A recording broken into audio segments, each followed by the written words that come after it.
দার্জিলিংয়ে যে বন্ধ ডাকা হয়েছে একটি রাজনৈতিক দলের পক্ষ থেকে,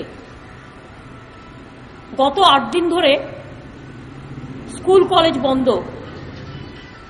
এমনকি রেশন দোকান থেকে রেশন পর্যন্ত লোককে নিতে দেওয়া হচ্ছে না, ভয় দেখানো হচ্ছে, হুমকি দেওয়া হচ্ছে।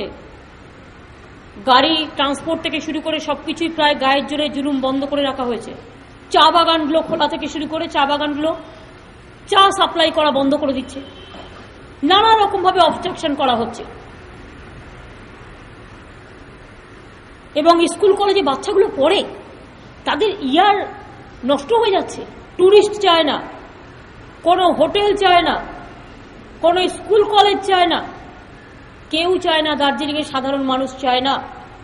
কিন্তু কয়েকজন লোক নিজেরা আনপপুলার হয়ে গেছে বলে রাজনৈতিক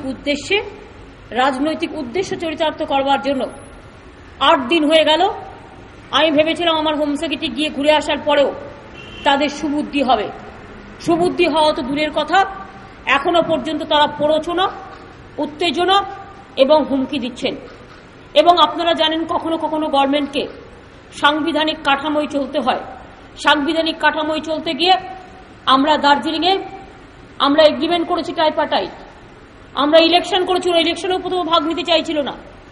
আমরা কমিশন বলেছি, কমিশন করেছি, জিটিএ তৈরি করেছি, জিটিএ তারা শপথ নিয়েছে গভর্নরের উপস্থিতিতে, কেন্দ্রীয় সরকারের মিনিস্টারের উপস্থিতিতে, রাজ্য সরকারের উপস্থিতিতে কাজ শুরু করেছে। তারপরে রোজ রোজ খেয়াল হলো, হঠাৎ তার খেয়াল হলো, হঠাৎ তিনি আবার একটা বন্ধ দেখে দিলেন। এই হঠাৎ খেয়াল চলবে না, সংবিধান আমাদের সকলকে মেনে চলতে হয় এবং আই এম বাউন্ড, আমাকে কনস্টিটিউশন মানতে হয় এবং I am showing you the high court order.